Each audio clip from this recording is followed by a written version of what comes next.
I'm gonna do a smoked meatloaf. I've tried 2 times before in my life. They didn't turn out. So maybe 3rd time's a charm. So stay tuned. I'll show you what we need. So here we are. We have 2 pounds of ground beef. That's typical for most of your meatloaf recipes. And then of course we got our dry goods, some aromatics, our spice, eggs for a binder, and I have cheese also, mozzarella cheese. So I have about a cup of mozzarella cheese, half cup of breadcrumbs, about half cup of diced onion, 2 eggs, because I'm using 1 egg per pound of meat. And then in here I have my AlbyQ Rib Rub. I got a tablespoon plus a half teaspoon of oregano, and then of course you're gonna need your meatloaf pan with some plastic wrap, which I'll show you what seems to be a common technique if you look on YouTube for smoked meatloaf. It's basically all it's gonna do is form the loaf. So let's get to mixing. So I'm just gonna flatten these out a little bit. I'm gonna first add our eggs. Then I'll add our aromatics, which is just onion. I don't like cooked carrots, so I don't add carrots. A lot of people do. I can handle it for a very small amount, but I don't like the flavor. And then I'm gonna put our cheese. And then I'm gonna sprinkle out our seasoning. Now I'm only using a tablespoon of AlbyQ. Some would use 2 tablespoons. You know, I don't want to be overpowering, but I'm also gonna coat the outside before I throw it onto the Traeger. And then of course I'm gonna throw in the breadcrumbs. The breadcrumbs is to help soak up extra meat juice and fat. And what we're gonna wanna do is fold it in on itself and thoroughly just mix the mixture.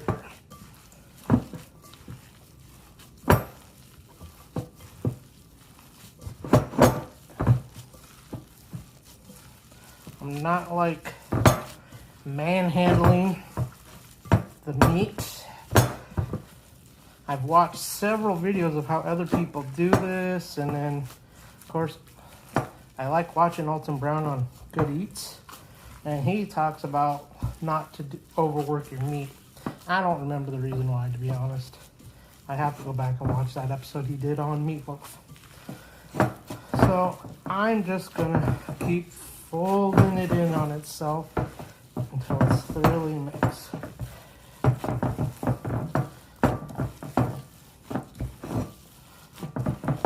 Some people add barbecue sauce or ketchup in here, which you can. I'm gonna, guy trying to get escape. I will glaze it later, probably with a ketchup. In fact, I might throw some in here real quick.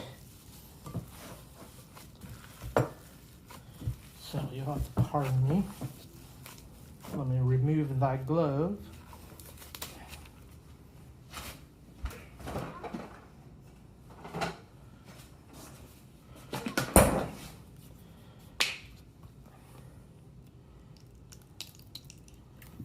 That's probably good.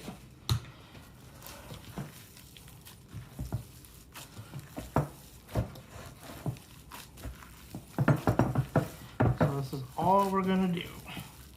Just fold it over, and that's all in one good sized loaf.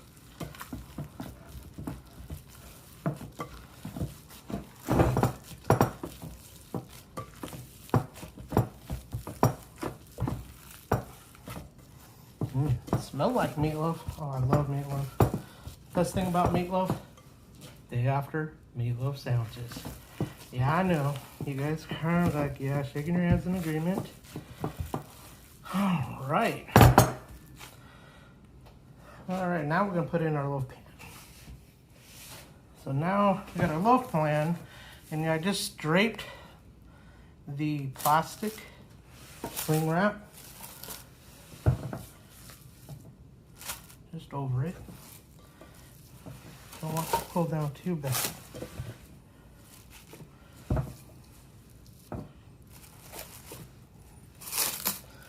Basically, I'm going to push this all down and form the loaf, and then I'm just going to refrigerate it until I go to cook it. All right. Try to even it as much as possible. Oh, can't wait. This is making me hungry, and I already had lunch. Smells really good.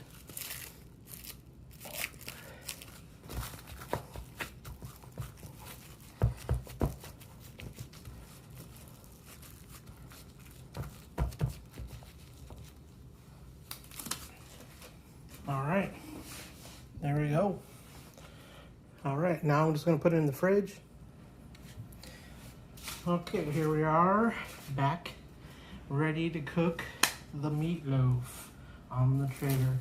All right, so I already got meatloaf made, which you see earlier, and I'm just gonna flip it upside down like that. Real easy, simple. All right, that came out way fast. Anyways, so that's it right there. So all I need to do is on parchment paper on a cookie sheet that I'll put in there, and I'll cook it on this actually too. So smoke will still be able to come around it. Some people do it on a cooling rack, which I don't have one. So if I did, I'd probably do that. I've even seen people put it directly on the grate, and I don't want to do that in case it falls apart. Hopefully it won't, but now what I'm going to do is add some more AlbyQ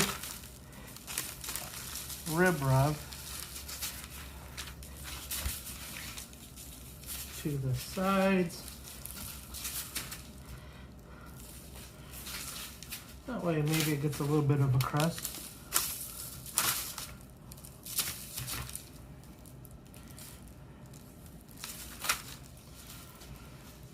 And that's all we're gonna do for that. Now it's time to go put it on, assuming it's up to temperature, because I just turned it on not too long ago, so I might have to wait a bit.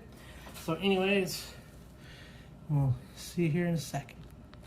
All right, 275 for our temperature on the Traeger. There's our meatloaf. Looks good. So basically, what I'm gonna do is cook it for 2 hours. I'll take it to a temperature of 155. That's gonna be the temp I want. You can take it to 165. Some people like that temperature. Some people like it more towards the red side, and they'll take it to 140. But I'm gonna do 155 as my target. I'm using 1 hour per pound of meat. Since it's a 2-pound loaf, 2 hours. And it may be sooner, we'll see. I mean, it's a nice day out. We're up in the 70s, I think, so it's not like we're fighting cold temperatures, which is something to take into effect. You should take into account during winter times. So I'll show you it in a couple hours. I hope it turns out this time. Third time a charm, please. All right, go.